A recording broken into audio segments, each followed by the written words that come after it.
நம்ம பற்றி என்ன உருப்படியாக செய்கிறாங்களோ இல்லையோ, இன்னைக்கு கருவாடு வாங்கிட்டு வந்திருக்காங்க. அதுதான் அவங்க இந்த வருஷத்துல உருப்படியாக செஞ்ச காரியம். என்ன மணமணக்குது, நல்ல கருவாடாக இருக்கும் போல. இந்த வாசத்துக்கு ஒரு குண்டான் சாப்பிட்ட ஒன்றா அடிச்சு போடலாம். அத்தையை போய் சாப்பிட கூப்பிடுவோம். அப்போ தான் இவன் புடவை வாங்கிட்டு வரதுக்கும் இவன் சாப்பிட்டு நல்லா திருப்தியாக இருக்கிறதுக்கும் சரியாக இருக்கும். இன்றைக்கி இந்த உமா நல்ல புடவையை வாங்கிட்டு வந்து அவங்க கையில் கொடுத்துட்டா மாமியார் நல்லா அசந்து மயங்கிடுவாங்க. நம்மளும் நல்லா சமைச்சு வச்சோம். நல்ல உணவு, நல்ல துணி ரெண்டையும் கொடுத்தோம். குத்தாலத்துக்கு கிளம்ப ஓகே சொல்லிடுவாங்க. போய் அத்தை எங்கன்னு பார்ப்போம்.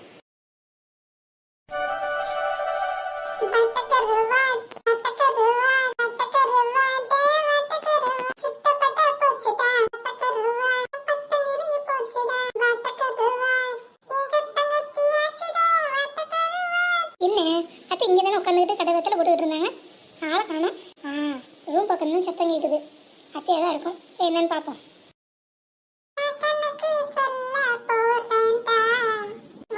இவங்களுக்கு எங்க நின்று ஆட்டம் போட்டுக்கிறாருக்கா? நாளைக்கு பரீட்சை இருக்குங்கிற நினைப்பு இருக்கல்ல இவளுக்கு.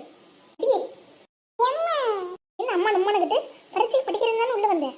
இங்க வந்து இந்த ஆட்டம் போட்டுக்கிட்டு கிடக்க. பரீட்சைக்கு நாளைக்கு யார் வந்து எழுதுவா? இல்ல இந்த பாட்டை தம்பி எழுத போறியா பரீட்சை பேப்பர்ல?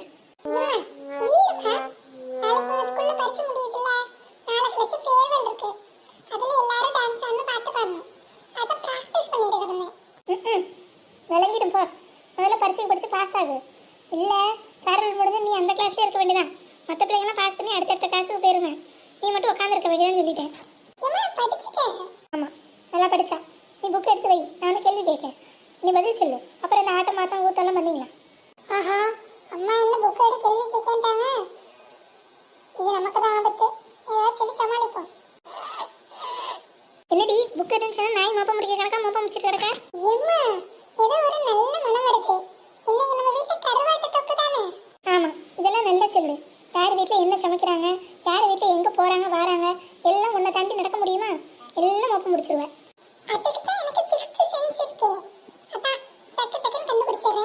இந்த சென்ஸ் எல்லாம் படிப்பில் காட்டு, வாழ்க்கையாவது உருப்பிடும். என்ன கோவி காட்டீங்கம்மா?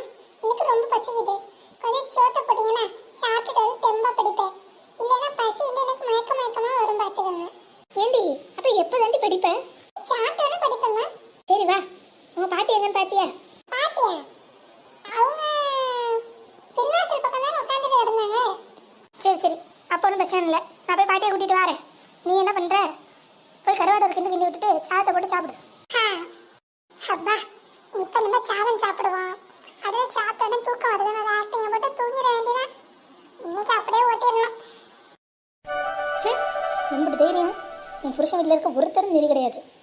500 ரூபா புடவை, 5000 புடவைன்னு சொல்லி என் தலையில் கட்டிட்டாளுங்க. அதுவும் நானும் இம்புட்டுனால எல்லாத்தையும் பட்டு புடவை நினச்சி மனசுக்குள்ளே சந்தோஷப்பட்டுட்டு இருந்தேன். பார்த்தா அவன் என்னமோ சாதாரண புடவை 200 ரூபா தேராது, 20 ரூபாய் கூட எடுக்க மாட்டேங்கிறான். இருக்கட்டும் இருக்கட்டும், அந்த மனசனை கட்டினதுக்கு அந்த 20 ரூபா புடவையே தான் எனக்கு மிச்சமாக இருக்கு போல.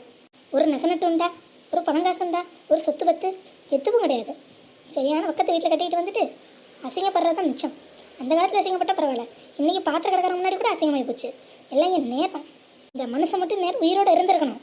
இருந்திருந்தான் உண்டு இல்லைன்னு பண்ணி விட்டுருவேன். அவன் நல்ல நேரம் முன்னாடியே போய் சேர்ந்துட்டான். ஆஹா, கிழவி யார் எவ்வளோ மரியாதையாக பேசிகிட்டு இருக்கு? நம்ம மாமனார் தான் போலையே. இந்த சுச்சுவேஷனில் உமா மட்டும் புடவை எடுத்துகிறத நீட்டினா அவளையும் கழுவி தான் ஊற்றும். அதுக்குள்ளே நம்ம இந்த பழைய சாத்ததையும் கருவாடு தண்டையும் போட்டு அத்தையை கொஞ்சம் மனசை சார்த்திப்படுத்தி வைப்போம். அப்போ தான் அவள் வந்து புடவை கொடுக்குறப்ப கிளவி கொஞ்சம் மைண்டு மாறி சந்தோஷமாக வாங்கிக்கும். இதை அப்படியே தொடர விட்டோம், நமக்கு தான் ஆபத்து. என்ன ஒன்றும் இல்லைத்த, கருவாடு ரெடி ஆகிட்டு, அதான் சாப்பிட்றீங்களான்னு கேட்கலான்னு வந்தேன். ஓ, ரெடி ஆகிட்டா? சரி சரி, முன்னமே வாசம் வந்துச்சு. நான் தான் வாசம் முடிச்சா சோத்தில் ருசி இருக்காதுன்னு இங்கே வந்து உட்காந்துக்கிட்டேன். சரி போய் எடுத்து வை, நான் வந்து சாப்பிட்றேன். சரி த மல்லிகா, செத்து நெல்லு. ஆமாம், நானும் காலையிலேருந்து வந்துட்டு மாறி கேட்டுக்கிட்டு கிடக்கேன். இது உமால காணோம், என்ன விஷயம்? ஆஹா, கிளவி கரெக்டாக கேட்குதே. சமாளிப்போம். அது ஒன்றும் இல்லைத்த, இப்போ தான் ஃபோன் பண்ணேன், பஸ்ஸை விட்டுட்டாலாம், சட்டுப்பட்டுன்னு வந்துடுவேன்னு சொல்லியிருக்கா. அவள் ஒன்றும் நடந்துக்கிறது சரியில்லை. காலையிலேருந்து வீட்டில் எல்லா வேலையும் நீ தான் பார்க்குற. அவள் கரெக்டாக சாப்பிட்ற நேரத்துக்கு வருவாளோ? ஃபோனை போட்டு சட்டுப்பட்டுன்னு வர சொல்லு. சரிங்க சார். அப்புறம் சாப்பாடை நீ இங்கே எடுத்துகிட்டு வந்துடு. அங்கே உள்ள ரொம்ப உக்கரமாக இருக்க வெயில், அங்கே வந்து வேர்த்து விடும். இங்கேயே உட்காந்துக்கிறேன். இங்கே அப்படியே கொஞ்சம் வெளியில் காத்தாட உட்காந்து சாப்பிட்டுக்கிறேன். சரிங்க சார். இந்த உமா இன்னும் என்ன பண்ணுற வராமல்? அத்தைக்கு சோத்தை போட்டுட்டு பார்ப்போம். வரல என்ன ஏதுன்னு ஃபோனை போட்டு கேட்டுருணும்.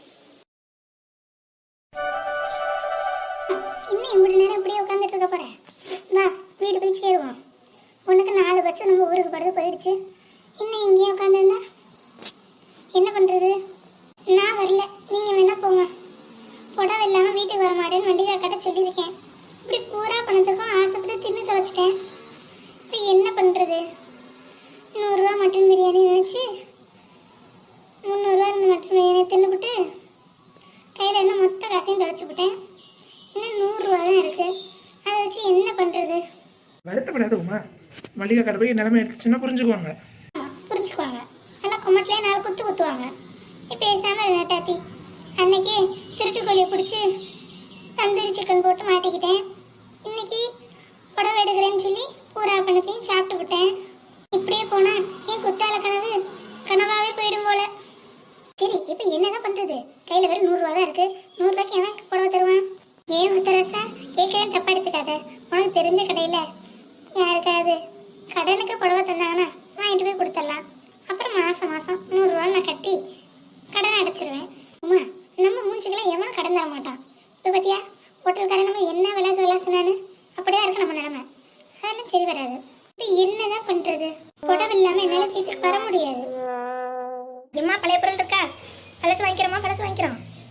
வீட்டில் இருக்க மிக்சி, கிரைண்டரு, பழைய உடச்சி பாத்திரம், பழைய புடவை எல்லாம் இருக்கும் நம்மக்கிட்ட.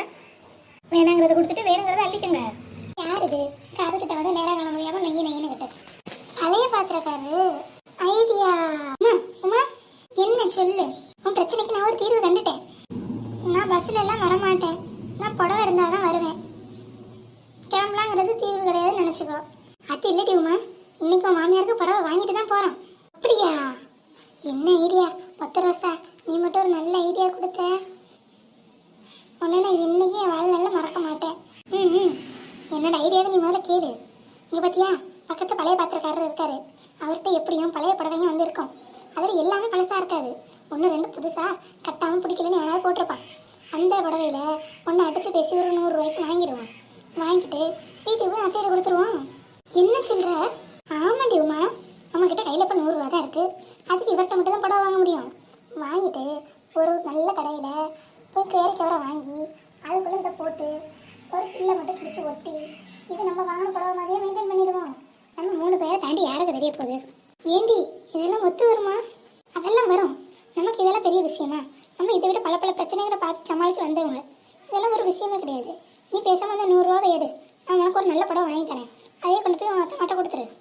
கிளவி கண்டுபிடிச்சிட்டா நம்மளை தாண்டி எப்படி தெரியும்? தேடி பார்த்து நல்ல படவே எடுத்துக்குவோம். இரு, நான் அந்த ஆள்கிட்ட ஒரு வார்த்தை கேட்கேன். என்ன எடுங்கம்மா, பழசு வச்சுருக்கீங்களா? வீடு எங்கே சொல்லுங்க, நானே வரேன்.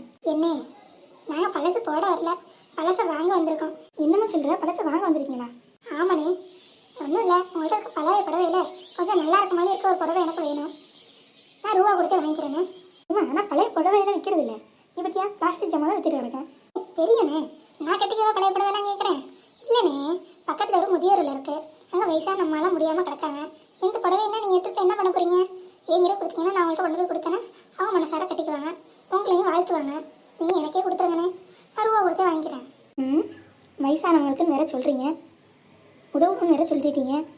என் மனசும் கேட்க மாட்டேங்குது. சரி, என்கிட்ட இருக்கிற புடவை காட்டுறேன். ஏதாவது உங்களுக்கு 1-2 நல்லா இருந்தால் எடுத்துக்கோங்க. சரிண்ணே, காட்டுங்க. இங்கே வா, அவர்கிட்ட புடவை இருக்கான், நம்ம காட்டுறான். சார், இதெல்லாம் ஒத்து வருமா? இல்லை, வரும். நீ வா. இந்த 3 புடவையும் புதுசு தான். ஒரு வாட்டி கூட கட்டலையா, ரொம்ப நாளாக பீரோவில் இருந்தது தானே. இதை வேணா நீங்கள் எடுத்துகிட்டு போய்க்கோங்க. என்ன, இந்த ரோஸ் கலர் புடவை மட்டும் கொடுங்க, அது நல்லா இருக்கவே தெரியுது. இந்தாங்கம்மா. இந்த புடவை நல்லா இருக்கு. இந்த புடவை பாரு, நல்லா இருக்குல்ல? ஆமாம்மா, இது நல்லா இருக்கு. இதை கொண்டு போய் அத்தையில கொடுத்தோம் கண்டே பிடிக்க முடியாது. சரி, எனக்கும் வேற வெளி தெரியல, இதையே செய்வோம். அப்புறம் என்ன, ஓகே சொல்லிட்டேன். நான் இந்த புடவையே எடுத்துக்கிறேன். இந்தாங்க, 100 ரூபா வச்சுக்கோங்க. இருக்கட்டும், எதை வயசானவங்க முடியாதவன்னு கேட்டீங்க, ஃப்ரீயாகவே வச்சுக்கோங்க. இல்லை, இருக்கட்டும்னா பரவாயில்ல, ரூபா வாங்கிக்கோங்க. இருக்கட்டும், நீங்கள் உதவணும்னு நினைக்கிறப்ப நான் நினைக்க கூடாதா? நான் வரேன். உதவிக்கு என்னோட பங்கு. அதிகமா இருந்தாலும் உன் மாமியார் ரொம்ப லக்கி தாண்டி. 1 ரூபா செலவு இல்லாமல் ஒரு புடவை வாங்கிட்டேன் பார்த்தியா? சரி விடு, இந்த 100 ரூபாய்க்கு போகிற வழியில் ஆளுக்கு ஒரு கரும்பு ஜூஸ் குடிச்சிட்டு போயிடுவோம். வெயின் மண்டே பழகுது பார்த்தியா? இதெல்லாம் ஒத்து வருமா? இல்லை, எல்லாம் ஒத்து வரும். வாங்க, நம்ம கிளம்புவோம். ஆமாம், நம்ம யாரையாவது இந்த பாத்திரக்காரனோட பார்த்துட்டாங்க, அது பிரச்சனை தான். வாங்க, மேலே கிளம்புவோம்.